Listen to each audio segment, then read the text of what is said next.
Shri Gurubhyo Namaha. Harihi Om.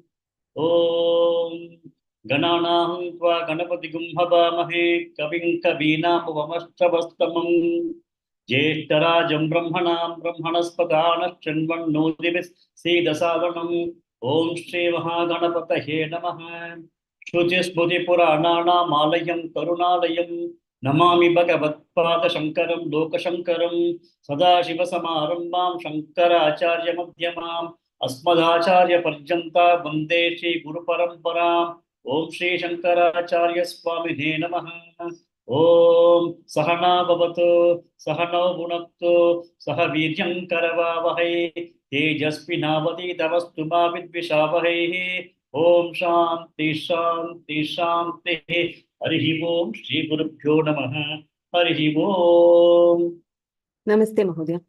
Kashmir भगिनी। Yes. ब्रह्मभुवनाल्लोकाः पुनरावर्तिनोऽर्जुन मामुपेत्य तु कौन्तेय पुनर्जन्म न विद्यते। भानुरेखा भगिनी। नमस्ते महोदय। नमस्ते। सहस्रयुगपर्यन्तम् आहर्यद्ब्रह्मणो विदुः रात्रियुगसहस्रान्तां देहोरात्रविदो जनाः। मृणालिनी गोपालन भगिनी। अव्यक्ताद्यक्तयः सर्वाः प्रभवन्त्यहरागमे रात्र्यागमे प्रलीयन्ते तत्रैवाव्यक्तसंज्ञके। गुड। अनुपमा भट्ट भगिनी।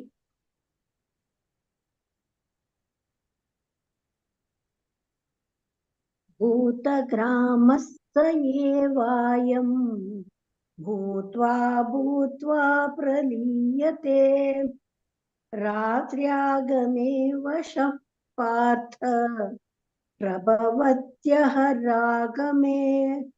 Good. So we'll go to the new Shloka today. Lakshmi बीवी भगिनी।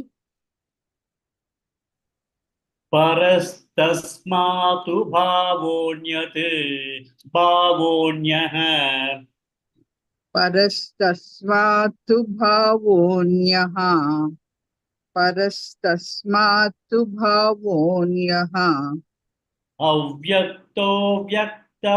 I think there is some small this thing. Parastasmat bhavonyo vyakto vyaktat sanatanah. I would like to avoid splitting it here, so I will chant it as a single line. Okay. Okay, sir. Parastasmatu bhavonyo vyakto vyaktat sanatanah. परस्तस्मात्तु भावोऽन्यो व्यक्तो व्यक्तात् सनातनः। Good. परस्तस्मात्तु भावोऽन्यो व्यक्तो व्यक्तात् सनातनः। Good. Next. Shri Lakshmi भगिनी।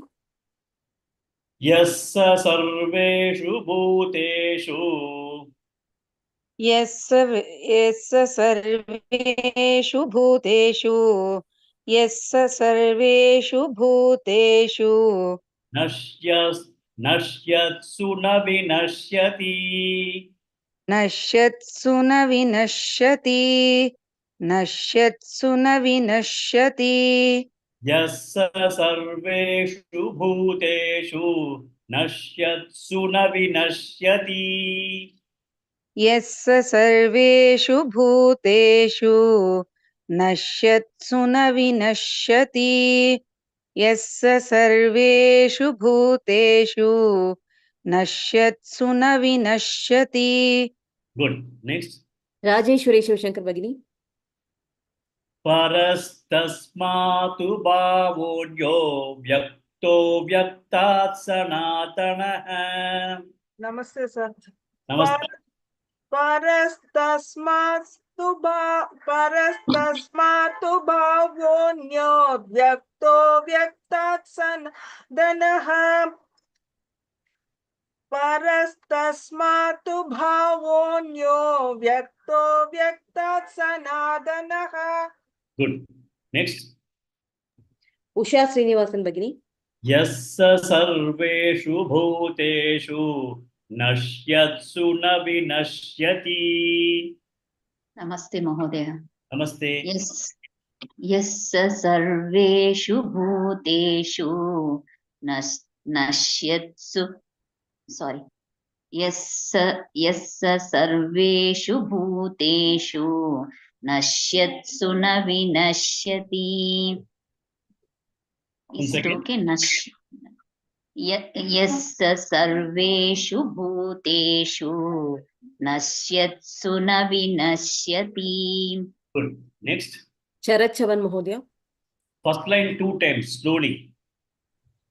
परस्मातु भावोऽन्य अव्यक्तो व्यक्तात् सनातनः परस्मातु भावोऽन्यो अव्यक्तो अव्यक्तात् सनातनः.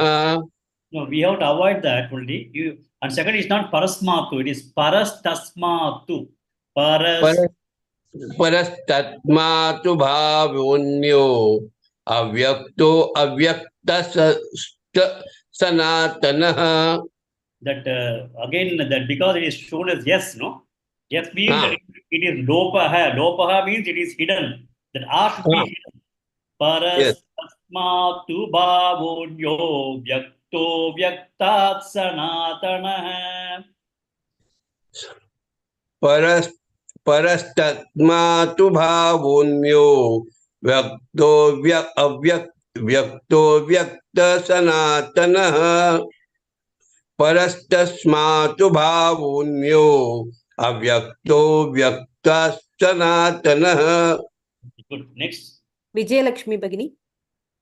First line 2 times.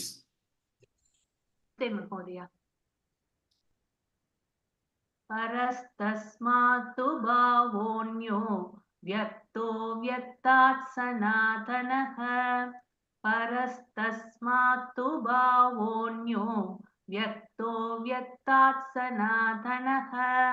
When you stop it there, what happens is that no, parastasmatu bhavonyo, if you stop it, it becomes vyakto vyakta sanatanah. That means it starts as though it is vyakta. Actually, it is avyakta. Okay. That's the reason we should not stop it there. Parastasmatu bhavonyo vyakto vyakta sanatanah. Yo vyakto means yaha avyaktah. So that A will become lopah. When you stop it, you have to, that A gets, no, the A is not pronounced. Actually, it is avyaktah. You want to pronounce avyaktah means unmanifest. The meaning should be avyaktah, unmanifest. So when you say parastasmata bhavonyo and give a pass, vyakto, when you say it becomes manifest. You understand? Okay.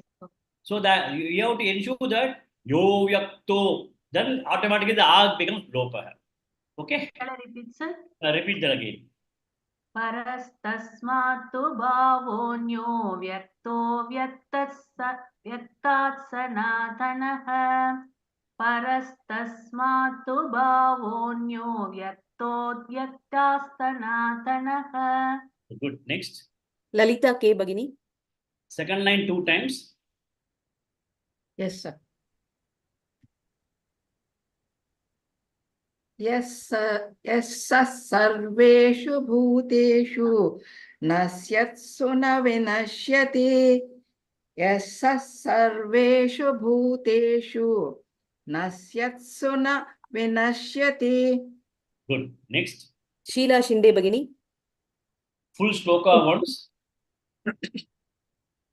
परस्तस्मात् भावोऽन्यो व्यक्तो व्यक्तात् सनातनः यस्य सर्वेषु भूतेषु नश्यत्सु न विनश्यति.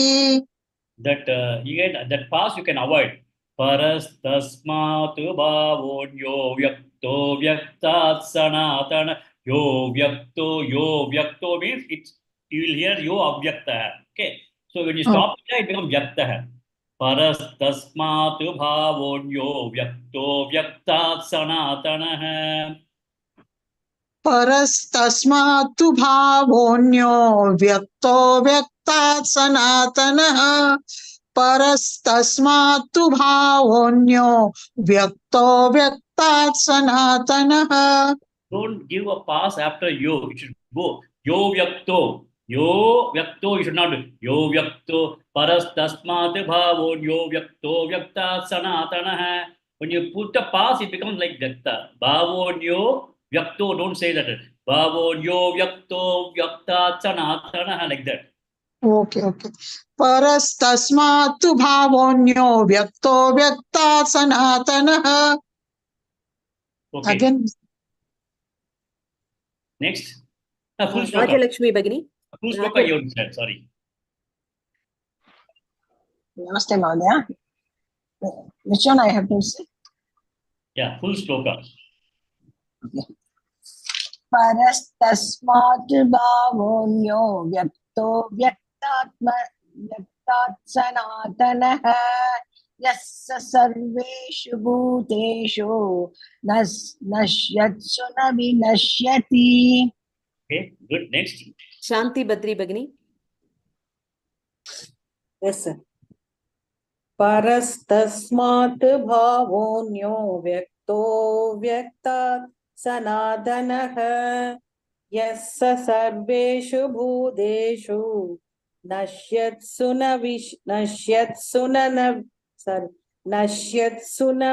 विनश्यति. Good. Next. Veena Fanishri Bhagini. नमस्ते महोदय. Namaste. परस्तस्मात्तु भावोऽन्यो व्यक्तो व्यक्तात् सनातनः यस्य सर्वेषु भूतेषु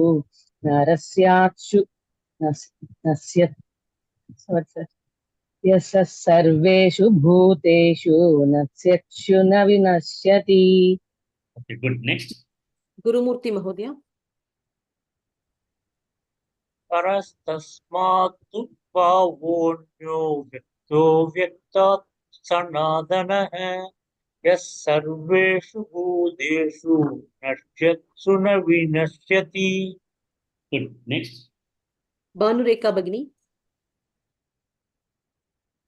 परस्तस्मात् भावोऽन्यो व्यक्तो व्यक्तात् सनातनः यस्य सर्वेषु भूतेषु नश्यत्सु न विनश्यति. Good. Next. Kashmira Bhagini. Yes. परस्तस्मात्तु भावोऽन्यो व्यक्तो व्यक्तात् सनातनः यस्य सर्वेषु भूतेषु नश्यत्सु न विनश्यति. Good. One more person. Sri Lakshmi Bhagini. Yes, sir. परस्तस्मास्तु भावोऽन्यो व्यक्तो व्यक्तात् सनातनः यस्य सर्वेषु भूतेषु नश्यत्सु न विनश्यति. Explain again. परस्तस्मात्तु भावोऽन्यो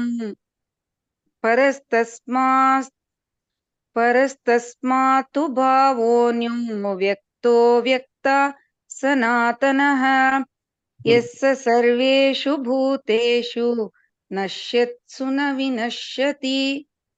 Good. So, if you look at the earlier shlokas that we went through, we had talked about. Go back, yeah. We were talking about the cosmology from Vedantic perspective and Puranic perspective, where whenever Brahma opens his eyes, the entire creation happens, Shrishti happens, and when Brahma closes his eyes, then the Laya happens. The entire Bhuta, then in the Shloka number 19, which we did yesterday, towards the last Shloka that we did yesterday, Bhutagramaha sa evayam bhutva bhutva praliyate. The entire creation, they are again drawn and born and resolved. That's what happens. As and when he opens, it is born. As he closes, it goes back into resolution. So that's what we started understanding yesterday. So everything that is manifest in this world, when Brahma goes to sleep, okay, then the entire thing becomes unmanifest and goes back into seed form. Then when Brahma again opens his eyes, everything gets into Srishti culture. That's what we saw yesterday. So today, parastasmatu bhavonyo vyakto vyakta sanatana. So if you look at that way, everything is in unmanifest condition. So we all think that things are all now unmanifest condition, and the unmanifest condition is Brahman. That's the way we may perhaps misunderstand also. So what Bhagavan says is that Tasmat avyakta paraha, avyaktat paraha. Tasmat means beyond that particular avyaktat paraha. That is distinct from whatever unmanifest that you see. Avyakta, that is Bhutagrama, everything has become unmanifest. Distinct from this particular unmanifest that has taken place for the world of things, there is another supreme unmanifest situation condition. So that particular condition is Brahman. You understand what I'm telling is? Just because the Bhutagramam, etc., is becoming unmanifest, that unmanifest is not Brahman. That unmanifest is getting into unmanifest because Brahma has closed his eyes, or there is a daya. When Brahma opens his eyes, everything is again going to get created. So that unmanifest form, whatever we have been talking today of the Bhutagrama, is not to be misunderstood as the unmanifest, which is much more superior to that, which is the Brahman. So there is another Brahman, there is another existence, unmanifest existence, that is Sanatana, that is eternal, Sanatana. If you look at this Brahman thing, the Laya that takes place and Srishti that takes place is time bound. It happens. It is not Sanatana. It is not timeless, eternal. So there is something eternal. That's what Bhagavan says, that beyond this unmanifest, whatever I had told you about the world of things, there's another unmanifest which is eternal. The entire, yes, sarveshu bhuteshu nasyatsu, all these, the world of things will get destroyed. Ya na vinashyati, but that unmanifest, that Brahman will never get destroyed. That is immutable. That is the Akshara Brahman. That Akshara Brahman and the Brahman, Akshara Brahman as unmanifest, and unmanifest of the Bhutagrama should not be misunderstood. That's what Bhagavan is telling in this particular shloka. So this particular unmanifest situation of the world of things will go into unmanifest and again will come back, and they are all subject to vinashyati. They all can be having destruction. They are all nashyatsu. Whereas there is something supreme unmanifest which is there, which does not undergo any kind of creation or resolution, and that supreme unmanifest, which is going to be pervading through all the periods of time, Sanatana, is something supreme. That is the Brahman. That is the Ishvara. That is what is God. That is what Bhagavan says in this particular shloka. Next. Mrinalini Gopalan Bhagini. अव्यक्तोऽक्षर युक्तः अव्यक्तोऽक्षर इत्युक्तः अव्यक्तोऽक्षर इत्युक्तः तमाहुः परमां गतिम् तमाहुः परमां गतिम् तमाहुः परमां गतिम् अव्यक्तोऽक्षर इत्युक्तः तमाहुः परमां गतिम् अव्यक्तोऽक्षर इत्युक्तः तमाहुः परमां गतिम् अव्यक्तोऽक्षर इत्युक्तः तमाहुः परमां गतिम्. Very good. Next. Sheila Shinde Bhagini. यं प्राप्य न निवर्तन्ते यं प्राप्य न निवर्तन्ते यं प्राप्य न निवर्तन्ते तद्धाम परमं मम तद्धाम परमं मम तद्धाम परमं मम यं प्राप्य न निवर्तन्ते तद्धाम परमं मम यं प्राप्य न निवर्तन्ते तद्धाम परमं मम यं प्राप्य न निवर्तन्ते तद्धाम परमं मम. Good. Next. विजयलक्ष्मी आर् भगिनी. अव्यक्तोऽक्षर इत्युक्तः तमाहुः परमां गतिम् अव्यक्तोऽक्षर इत्युक्तः तमाहुः परमां गतिम् अव्यक्तोऽक्षर इत्युक्तः तमाहुः परमां गतिम्. Good. Next. राजेश्वरी शिवशंकर भगिनी. यं प्राप्य न निवर्तन्ते तद्धाम परमं मम यं प्राप्य न निवर्तन्ते तद्धाम परमं मम यं प्राप्य न निवर्तन्ते तद्धाम परमं मम. Good. Next. लक्ष्मी बीवी भगिनी. First line 2 times. Yes, sir. अव्यक्तोऽक्षर इत्युक्तः तमाहुः परमां गतिम् अव्यक्तोऽक्षर इत्युक्तः तमाहुः परमां गतिम्. Good. Next. शांति बद्री भगिनी. Second line 2 times. यं प्राप्य न निवर्तन्ते तद्धाम परमं मम यं प्राप्य न निवर्तन्ते तद्धाम परमं मम. Good. Next. उषा श्रीनिवासन भगिनी. Full shloka once. Yes, sir. अव्यक्तोऽक्षर इत्युक्तः तमाहुः परमां गतिम् यं प्राप्य न निवर्तन्ते तद्धाम परमं मम. Good. Next. राजलक्ष्मी भगिनी. अव्यक्तोऽक्षर इत्युक्तः तमाहुः परमां गतिम् यं प्राप्य न निवर्तन्ते तद्धाम परमं मम. Good. Next. अनुपमा भट्ट भगिनी. अव्यक्तोऽक्षर इत्युक्तः तमाहुः परमां गतिम् यं प्राप्य न निवर्तन्ते तद्धाम परमं मम. Good. Next. श्रीलक्ष्मी भगिनी. Yes, sir. Both the lines, sir. Yeah.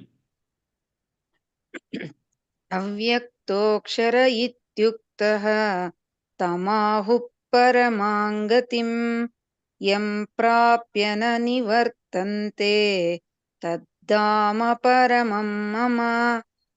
Good. Next. Bhanurekha भगिनी. अव्यक्तोऽक्षर इत्युक्तः तमाहुः परमां गतिम् यं प्राप्य न निवर्तन्ते तद्धाम परमं मम. Next. गुरुमूर्ति महोदय. अव्यक्तोऽक्षर इत्युक्तः तमाहुः परमां गतिम् यं प्राप्य न निवर्तन्ते तद्धाम परमं मम. Good. One more person. वीणा फानिश्री भगिनी. अव्यक्तोऽक्षर इत्युक्तः तमाहुः परमां गतिम् यं प्राप्य न निवर्तन्ते तद्धाम परमं मम. Good. So we'll go to the meaning of this. If we look at the previous shloka, it was told that there is one avyaktam beyond the avyaktam of Bhutagrama. So that is the Parabrahmam, that is the Akshara Brahmam. That's what was told in the previous shloka. Okay, now in this shloka, Avyaktaha Aksharaha iti uktaha. What has been told as unmanifest? What has been told unmanifest? Avyaktaha. Avyaktaha. Aksharaha. Aksharaha means what has been talked about what is immutable, what is not destroyable, what is non-decayable, whatever has been told. Avyaktaha aksharaha iti yuktaha tamahu pandita paramam gatim. Tamahu means they say it's the paramam gatim. It is the ultimate highest end anybody can reach. We saw in around 2 slokas before that, even when you look at it from the perspective of Brahma's life maybe 3.14 billion years. Okay. But still, Brahma's life has got a time bound thing. Brahma's life is going to end. So what happens is that between that the Srishti and Laya takes place and things become unmanifest, they come back, unmanifest and come back. It is not that they are able to just get out of the cycles of birth and death. Whereas this particular thing Bhagavan is telling is that paras tasmatu abhyakta, that is the one manifest which is beyond whatever is the bhutagrama manifest, is abhyakta akshara, that is the highest end. If that highest end is reached, then yam prapya, anybody who has been able to get the gain that particular highest end, nivartante, they don't come back, or they do not once again take the form of any living being. Taddam. Okay, so that is the highest end. Once they reach that particular place, there is no birth for them. There's no birth and death for them. They are freed from the cycle of birth and death. And Taddama Paramam Mama, that highest abode, the supreme Paramam, the supreme highest abode, Mama, that is my abode. He is talking not as Krishna, he is talking as Bhagavan. He says that that particular abode which one reaches, which is beyond Brahma Loka also, once the people reach there, they are not going to once again take the life in the in any form, and that is my abode. That is the Paramam Supreme. That Dhama, that abode, Mama, it is mine. That is the abode of mine. So that is the Akshara Brahman. That is Ishvara's abode. That is Ishvara's Paramdhamam. Okay. That is what is the meaning of this particular sloka. Okay. It is. Okay. So we go to the next sloka. Kashmira Bhagini. Purushasa Parah Partha. पुरुषस्य परः पार्थ पुरुषस्य परः Partha Bhaktya labhyasvananyaya. भक्त्या लभ्यस्त्वदन्यया भक्त्या लभ्यस्त्वदन्यया Purushasa Parah Partha. Bhaktya labhyasvananyaya. पुरुषस्य परः पार्थ भक्त्या लभ्यस्त्वदन्यया पुरुषस्य परः पार्थ भक्त्या लभ्यस्त्वदन्यया. Good. Next. K. Lalita Bhagini. Yasyantastani bhutani.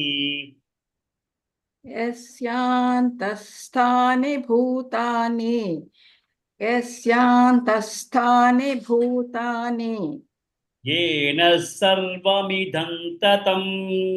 येन सर्वमिदं ततं येन सर्वमिदं ततं यस्यान्तस्थानि भूतानि येन सर्वमिदं ततं. यस्यान्तस्थानि भूतानि येन सर्वमिदं ततं यस्यान्तस्थानि भूतानि येन सर्वमिदं ततं. Good. Next. Sharat Chavan Mahodaya. Purushasa parah partha bhaktya labhyasvananyaya. पुरुषस्य परः पार्थ भक्त्या लभ्यस्त्वनन्यया पुरुषस्य परः पार्थ भक्त्या लभ्यस्त्वनन्यया सॉरी पुरुषस्य यस सर पुरुषस्य परः पार्थ भक्त्या लभ्यस्त्वनन्यया. Good. Labhyah tu ananyaya. Labhyastva ananyaya. Labhyah Labhyasvananya. tu ananyaya. Labhyastva ananyaya. Okay. Yeah. Next. Sheila Shinde Bhagini. Second line 2 times. Bhutani. Yes. यस्यान्तस्थानि भूतानि येन सर्वमिदं ततम् यस्यान्तस्थानि भूतानि येन सर्वमिदं ततम्. Good. Next. Lakshmi Bibi Bhagini. Full shloka once. Yes, sir. Purushassa parapatha bhaktya labhyasvananyaya yasyantasthani bhutani yena sarvamidam tatam. Good. Next. Mrinalini Gopalan Bhagini. फुल् श्लोक महोदय. Yeah, full shloka. पुरुषस्य परः पार्थ भक्त्या लभ्यस्वनन्यया यस्यान्तस्थानि भूतानि येन सर्वमिदं ततम्. Good. Next. Usha Srinivasan Bhagini. Yes. पुरुषस्य परपार्थ भक्त्या लभ्यस्त्वनन्यया यस्यान्तस्थानि भूतानि येन सर्वमिदं ततम्. Good. Next. Rajalakshmi Bhagini. पुरुषस्य परः पार्थ भक्त्या लभ्यस्त्वनन्यया यस्यान्तस्थानि भूतानि येन सर्वमिदं ततम्. Good. Next. Veena Fani Shri Bhagini. पुरुषस्य परः पार्थ भक्त्या लभ्यस्त्वनन्यया यस्यान्तस्थानि भूतानि येन सर्वमिदं ततम्. Good. Next. Rajeshwari Shivashankar Bhagini. पुरुषस्य परः पार्थ भक्त्या लभ्यस्त्वनन्यया यस्यान्तस्थानि भूतानि येन सर्वमिदं ततम्. Good. One more person. Bhanu Rekha Bhagini. पुरुषस्य परः पार्थ भक्त्या लभ्यस्त्वनन्यया यस्यान्तस्थानि भूतानि येन सर्वमिदं ततम्. Good. So let us now look at the meaning of the shloka. The earlier shloka, it was told that Taddama Paramam Mama, that is my abode. Bhagavan says that is my abode, that is the Brahman, that is the Ishvara, everything is said. Yam Prapya Nanivartante. On gaining that, people once again are not getting born. They will be able to be remaining there. Or the meaning is that they have merged with Bhagavan. They Brahma with Brahmaiva Bhavati. A person who knows Brahma has become Brahma himself. So that is what it is. The Bhagavan and the Jivatma and Paramatma have got merged. Okay, that is what is the meaning of this. And once they go there, they don't come back. Now, that Purusha Sappara Pada, the supreme person, whatever can be achieved, the Parandamam, he said, no, that is my abode. The supreme person, Bhagavan says, Bhaktya Labhyaha Ananya. Two, he has put two there.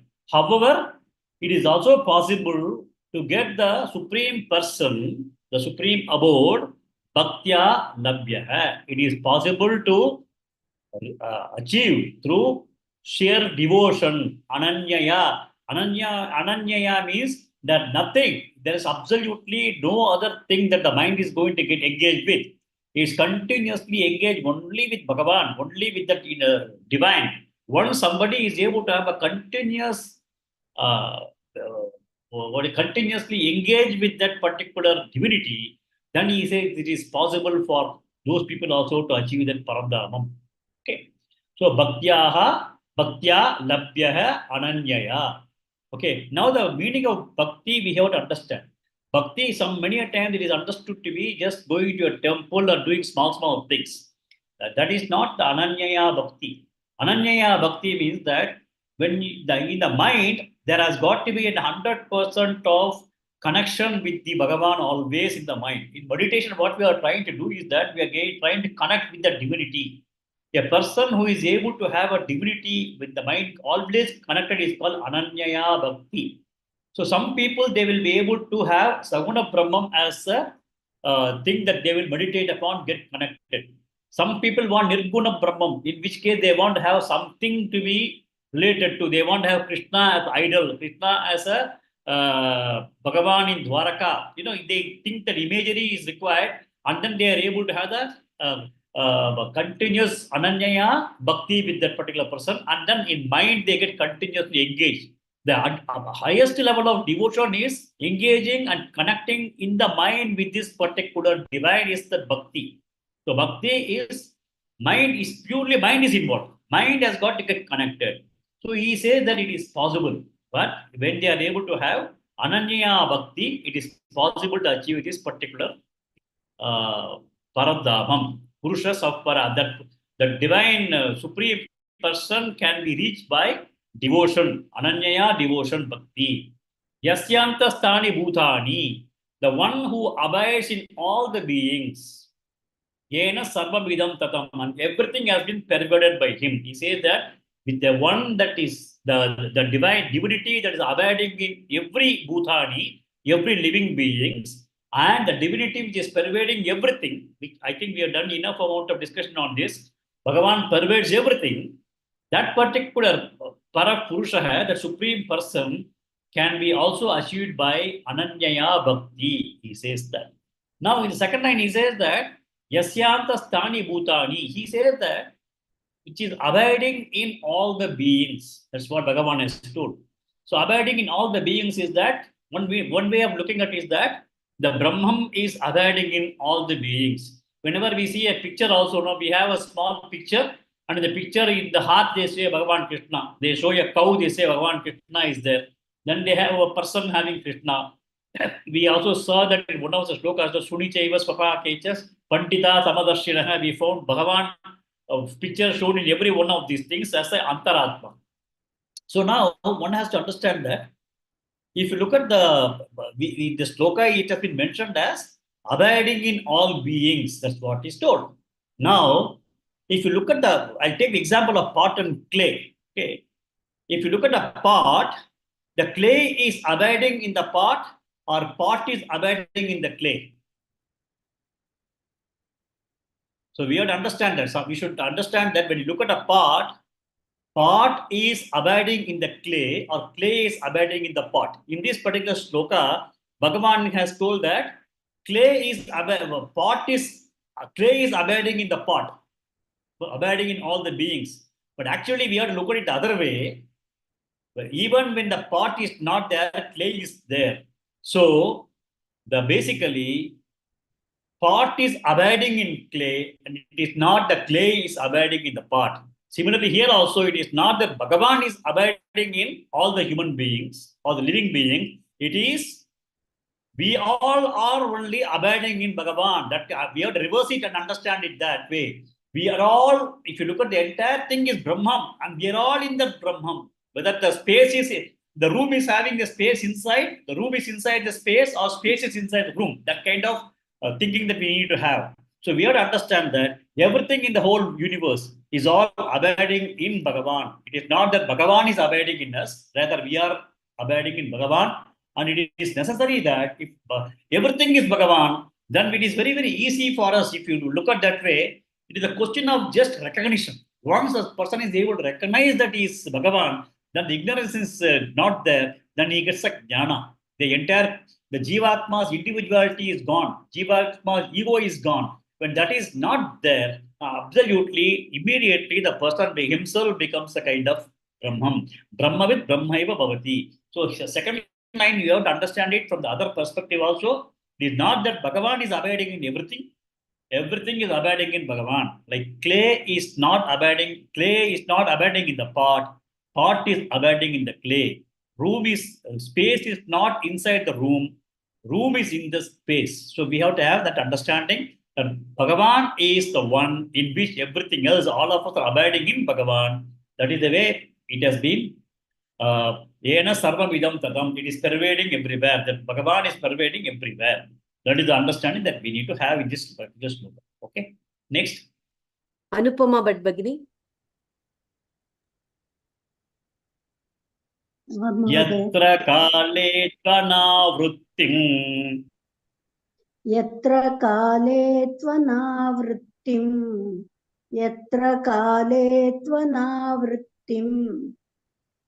Avrittim chaiva yoginah. Avrittim chaiva yoginah. Avrittim chaiva yoginah. Yatra kale tvanavrittim. Avrittim chaiva yoginah. Yatra kale tvanavrittim. Avrittim chaiva yoginah. Yatra kale tvanavrittim. Avrittim chaiva yoginah. Avrittim chaiva yoginah. Good. Next. Vijayalakshmi R Bhagini. Prayatayanti tankalam. Prayatayanti dankalam. Prayatayanti dankalam. Vakshyabi bharatarshava. Vakshami bharadashava. Vakshami bharadashava. Bharatarshava. Bharadashava.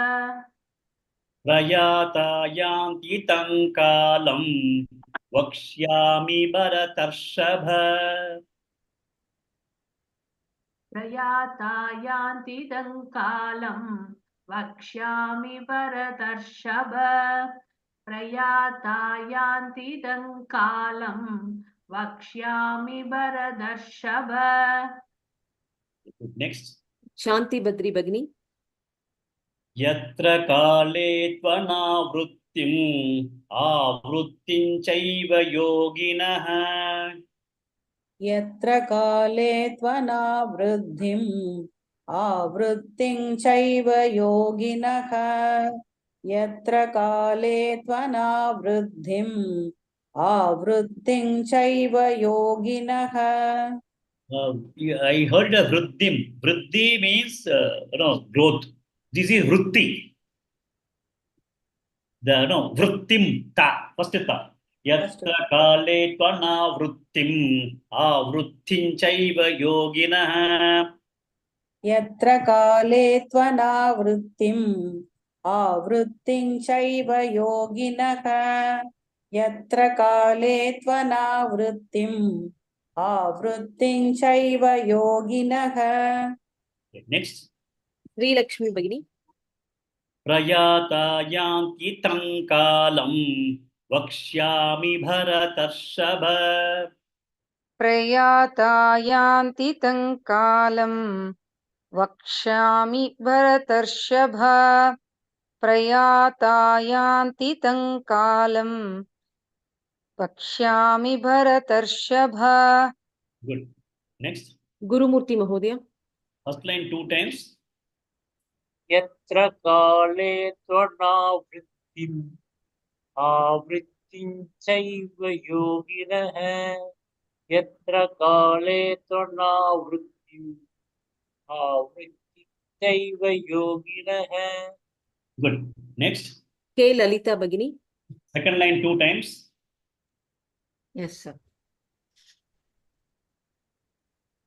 प्रयातायान्ति तङ्कालं वक्ष्यामि भरतर्षभा प्रयातायान्ति तङ्कालं वक्ष्यामि भरतर्षभा.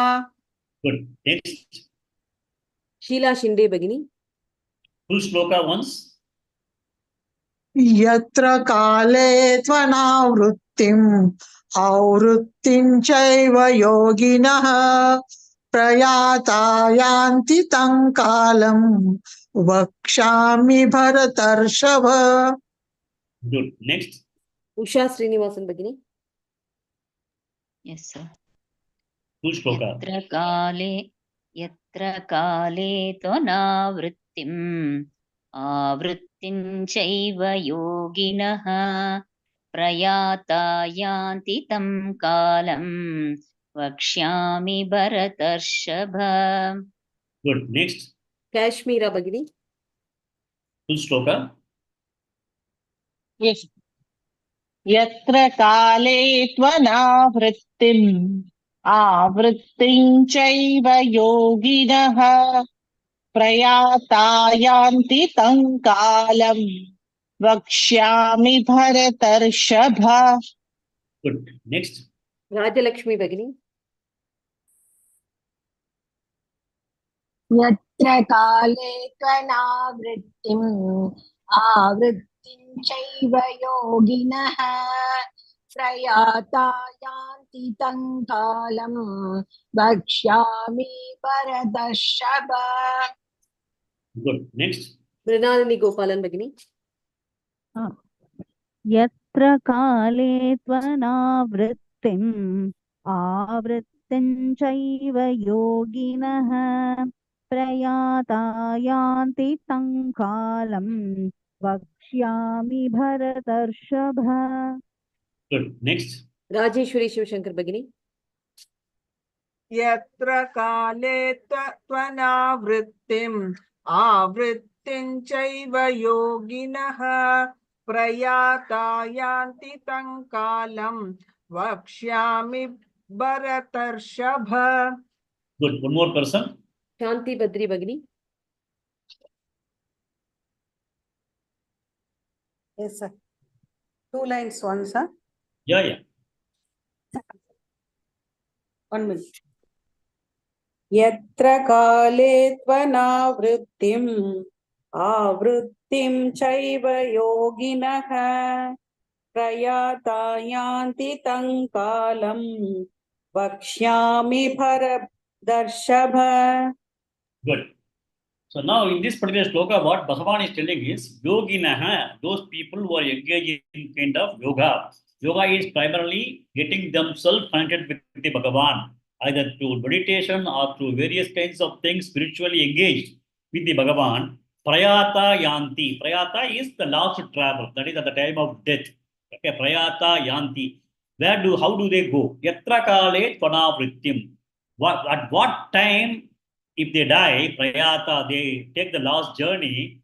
At what time when they take the journey, anavrittim, they will not return back to the life of samsara or have a rebirth. And at what time they depart this particular mortal body, and avrittim, where they will have to get back. Okay, therefore he says that yoginaha, those people who are all seekers, and those particular seekers, when they are going to give up this particular body and then go, at which time they leave the body and go, they will not come back. And which times they go, but they will have to come back. Tankalam, that particular time, Vakshyami Bharatarshapa. I will tell you about that. He says that at what time one dies, they will not come back. And what time one dies, they will come back. So I will tell you that. So that is what now Bhagavan has told. He is going to give you some information on that. Next. Bhanureka Bhagini. Yes. Agnirjyotirah shuklah. अग्निर्ज्योतिरः शुक्लः अग्निर्ज्योतिरः शुक्लः Tanmasa uttarayanam. षण्मासा उत्तरायणम् षण्मासा उत्तरायणम् Agnirjyotirah shuklah. Shanmasa uttarayanam. अग्निर्ज्योतिरः शुक्लः षण्मासा उत्तरायणम् अग्निर्ज्योतिरः शुक्लः षण्मासा उत्तरायणम्. Next. K. Lalita Bhagini. तत्र प्रयाता गच्छन्ति तत्र प्रयाता गच्छन्ति तत्र प्रयाता गच्छन्ति ब्रह्मविदो जनाः ब्रह्मविदो जनाः ब्रह्मविदो जनाः तत्र प्रयाता गच्छन्ति ब्रह्मविदो जनाः तत्र प्रयाता गच्छन्ति ब्रह्मविदो जनाः तत्र प्रयाता गच्छन्ति ब्रह्मविदो जनाः Good. Next.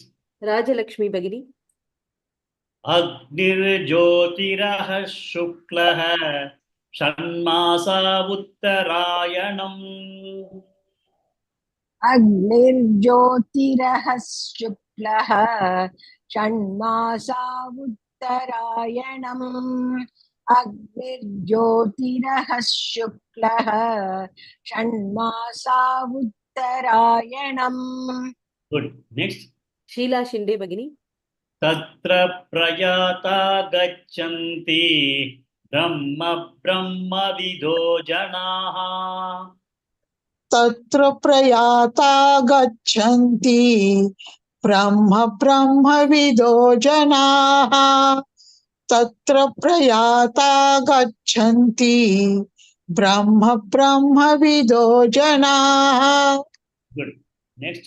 शरद चवन महोदय First line 2 times.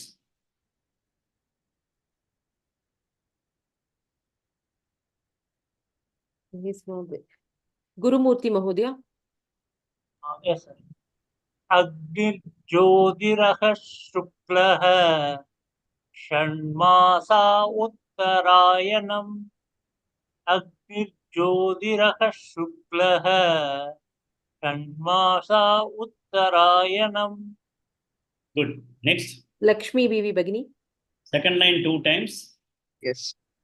तत्र प्रयाता गच्छन्ति ब्रह्मविदो जनाः तत्र प्रयाता गच्छन्ति ब्रह्मविदो जनाः Good. Next. अनुपमा भट्ट भगिनी First line, the entire shloka once. निर्ज्योतिरः शुक्लः षण्मासा उत्तरायणम् तत्र प्रयाता गच्छन्ति ब्रह्मविदो जनाः Good. Next. वीणा फानिश्री भगिनी अग्निर्ज्योतिरः शुक्लः षण्मासा उत्तरायणम् तत्र प्रयाता गच्छन्ति ब्रह्मविदो जनाः Good. Next. काश्मीरा भगिनी Yes. अग्निर्ज्योतिरः शुक्लः षण्मासा उत्तरायणम् तत्र प्रयाता गच्छन्ति ब्रह्मविदो जनाः Good. Next. विजयलक्ष्मी आर भगिनी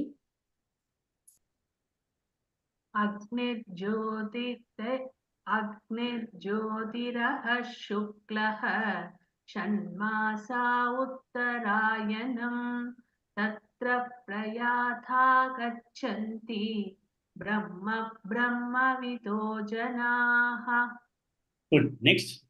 मृणालिनी गोपालन भगिनी अग्निर्ज्योतिरः शुक्लः षण्मासा उत्तरायणम् तत्र प्रयाता गच्छन्ति ब्रह्मविदो जनाः Good. One more person. वीणा फानिश्री भगिनी अग्निर्ज्योतिरः शुक्लः षण्मासा उत्तरायणम् तत्र प्रयाता गच्छन्ति ब्रह्मविदो जनाः Okay, good. So now if you look at the way, this particular shloka, all of us know what is Uttarayanam. Uttarayanam is the time when the sun starts moving from Tropic of Capricorn, that is Makara Rekha, and then starts moving up. And then it transits from Makara Rekha, which is below the equator, and from there it goes for 6 months towards the Kadaka Rekha. Okay, if you look at that way, Makara Masa is 1 month when we say Uttarayanam is beginning. In the case of Gujarat, they got Kite Festival. In the case of South India, we got Pongal, we got Makar Sankranti celebrated all over the country. So that is the time when the sun starts transiting towards north. Because down the globe is there, equator is the central thing. Below that is Tropic of Capricorn, and top is Tropic of Cancer. Tropic of Capricorn is called Makara Rekha. So sun is at Makara Rekha and starts moving towards top. It goes toward the equator and then goes to Tropic of Cancer. It takes 6 months to go up. The transit of sun from Makara Rekha to Kataka Rekha is called Uttarayanam. It normally happens in the month of in Tamil we say Tai Masa. In the other languages they say Makara Masa. So Maharam, Kumbam, Meenam, Mesham, Rishabam, Mithunam. These 5 months are supposed to Uttarayana months. Then starts Katakam. Then when it comes to Kataka, the sun is already at Tropic of Cancer. Then it starts going towards the south. So Katakam, Simmam, Kanni, Tula, Vrichikam, Dhanuhu. So these 6 months it starts coming down. That's called Dakshinayanam. So this Shan Masa Uttarayanam. These 6 months are Uttarayanam. That is from the beginning 15th of January to 15th of July or something is called Uttarayana Punyakalam. Okay. So Bhagavan says that somebody dying in Uttarayana Punyakalam, one. Somebody dying in Shukla. There are, if you look at that way, the moon has a kind of waxing moon and waning moon, right? That is from the Amavasya, the moon starts growing and then it becomes Paurnami. The growing moon is called a waxing moon, and that particular time when it is going to become brighter and brighter and brighter every other day, it's called Shukla Paksha. If you look at that way, we in all our religious things, we call Shukla Paksha and Krishna Paksha. Shukla Paksha, Shukla in the case of Sanskrit is called white. Primarily it's called white. So Shukla Paksha is a time from Amavasya to the Paurnami, that particular period of 15 days is called Shukla Paksha. So when it is going to be a Shukla Paksha, and ahaha means daytime. When you have a daytime, in the daytime, the deity is supposed to be Agni. Agni is going to be the Devata who is going to be the deity of the day because it's bright. And Jyoti is the brightness. That is also another Devata of the day. So anybody who is going to die, Tatra Prayata Gaccha, Tatra Prayata, somebody who is dying at that time, that is the daytime, when Agni and Jyoti are there, brightness is there, Agni is the fire god that is going to lead. It's a Shukla Paksha, and 6 months of Uttarayanam, Tatra Prayata Gachanti. If somebody leaves this body at that particular time and starts making the travel, Brahma Vidaha Jana, those people will be able to achieve Brahma Loka. That is what Bhagavad is telling. Primarily, it is for yogis who have been spiritually oriented. And then these particular spiritual yogis will be able to reach Brahma Yoga, Brahma Loka, if they are going to die in Uttarayanam, Shukla Paksham, daytime, Ahaha, Agni, Jyoti are the preceding deities. That time when somebody dies, they are going to be going to Brahma Loka. It is believed that in the case of Brahma Loka, there is something called Krama Mukti. Some of the elevated souls, which is not going to any of the immediate heavens, but the highest heaven they go to, they have not got Jivan Mukti, but they have got so much amount of jnana, but not Jivan Mukti. So they have gone to Brahma Loka. In the case of Brahma Loka, they go there and then they have what is called Krama Mukti. They will not come back because they have done so much of good things in this world and they got so many punya to their credit, and they go to Brahma Loka. And Brahma Loka, they'll be only with Brahma. The teachings say either the Brahma will be able to teach them the jnana, because without jnana, somebody will not be able to reach Bhagavan. Jnana is important for anybody to reach. It is not going to be anything else. So they will be able to get the Brahma jnanam from Brahma himself at Brahma Loka, or they will be, in the case of Brahma Loka, they'll be there for permanently And when the Brahma Loka gets dissolved, when Brahma's under life period is over, that is 3.14 billions of years, trillion years is over, then he also will be joining with, along with Brahma, he will also join with the Parabrahman. That is the some of the text that is talking about it. So this is what is talked about for a person who dies at this particular time. Okay, what is the situation that happens? That he goes to Brahma Loka and he generally does not return. He will be able to pass on further from there. Agnihi, Jyotihi, Ahaha, Shuklaha, Uttarayana Shanmasam, Tatra Prayata Gachanti, Brahma, Brahma Vidaho Janaha. Okay, so then the next 6 months, we'll take that shloka and quickly close it. We still have some time, then these two are connected. Yeah, next. Sri Lakshmi Bhagini. Dhumo Rathristata Krishnaha. Sri Lakshmi, okay. Rajeshwari Shivashankar Bhagini. Dhumo Rathristata Krishnaha. Dhumo ratristhata Krishnaha. Dhumo ratristhata Krishnaha. Tanmasa Dakshinayanam. Shanmasa Dakshinayanam. Shanmasa Dakshinayanam. Dhumo Rathristata Krishnaha. Shanmasa Dakshinayanam. Dhumo ratristhata Krishnaha. Shanmasa Dakshinayanam. Dhumo ratristhata Krishnaha. Shanmasa Dakshinayanam. Good. Next. Usha Srinivasan Bhagini. Yes, sir. Tatra Chandrama Sanjyotihi. Tatra Chandramasam Jyotihi. Tatra Chandramasam Jyotihi. Yogi Prapya Nivartate. Yogi Prapya Nivartate. Yogi Prapya Nivartate. Tatra Chandrama Sanjyotihi. Yogi Prapya Nivartate. Tatra Chandramasam Jyotihi. Yogi Prapya Nivartate. Tatra Chandramasam Jyotihi. Yogi Prapya Nivartate. Good. Next. K. Lalita Bhagini. Dhumo Ratristhatha Krishnaha. Shanmasa Dakshinayanam. Bhumo ratrishtadha Krishnaha. Shanmasa Dakshinayanam. Dhumo ratrishtadha Krishnaha. Shanmasa Dakshinayanam. Good. Next. Rajalakshmi Bhagini. Tatra Chandrama Sanjyotihi. Yogi Prapya Nivartate. तत्र चान्द्रमा संज्योतिः योगी प्राप्य निवर्तते तत्र चान्द्रमा संज्योतिः योगी प्राप्य निवर्तते. Good. Next. Lakshmi Bibi Bhagini. Can you chant the full sloka slowly once? Yes, sir. Dhumo rathristhatha Krishnaha.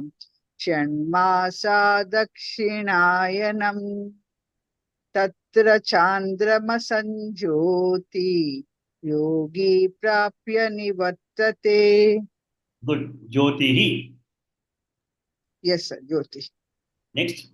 Shanti Badri Bhagini. धूमो रात्रिस्तथा कृष्णः षण्मासा दक्षिणायनम् तत्र चान्द्रमसञ्ज्योतिः योगी प्राप्य निवर्तते. Good. Next. Gurumurthy Mahodaya. Dhumo Ratristhatha Krishnaha. Shanmasa Dakshinayanam. Tatra Chandrama Sanjyotihi. योगी प्राप्य निवर्तते. Good. One more person. Kashmira Bhagini. Yes.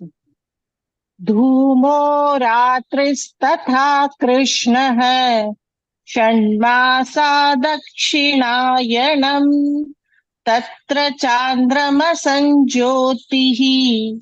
योगी प्राप्य निवर्तते. Good. So we'll go to the meaning of this shloka. Uttarayanam and Dakshinayanam I talked about. No, Uttaram is north, Ayanam is path or travel. Dakshina Ayanam, Uttara Ayanam. Ayanam can be a path or travel. Uttarayanam is also called as Deva Ayanam. Devas take that particular path, gods take that particular path, and Dakshinayanam is called Pitru Ayanam. It is all Pitrus and all, they take this particular path. So these are the two distinct things that we have, and in our Hindu culture also we lay a lot of emphasis for Uttarayanam and Dakshinayanam. So when the person dies in these times, Dhumaha means smoke. Whereas in the earlier case it was Agni. So Agni is pure. Dhuma, smoke is absolutely clouded, smoke. If it is smoke or Ratri, earlier it was Ahaha, daytime, somebody passed away in daytime. Here somebody is passing away in night time. So Dhumaha, Ratrihi. Then the other case we saw Shukla Paksha, that is the waxing moon. The moon growing from new moon to full moon. This is waning moon from full moon to new moon. Krishna Paksha. Krishna means black in the case of Sanskrit. So Krishna Paksha. Then the presiding deity will be what? In night time? Chandra. Chandramasan Jyotihi. Okay. If that is the time when somebody passes away, those yogis prapya nivartate, they will again come back. So Bhagavan says that when the first one, Uttarayanam, Shukla Paksham, daytime, where the deity is going to be, where Agni, the fire god, and then there's going to be a lot of Jyoti because sun is going to be there. And when they pass that way, they are going to achieve the Brahmaloka, and then they don't come back. Whereas somebody who is going to die in Dakshinayanam, Krishna Paksham, and in the night, when the presiding deity is going to be Dhuma instead of Agni, which is smoke, in the case of the second case, and the presiding, the entire world is the time only with Chandra. At that particular point in time, when somebody passes away, they will again come back to this particular world of living. That is the meaning of this particular shloka. Maybe we will try to do some more discussion on this tomorrow. Okay. So I'll just chant these slokas and then close the class.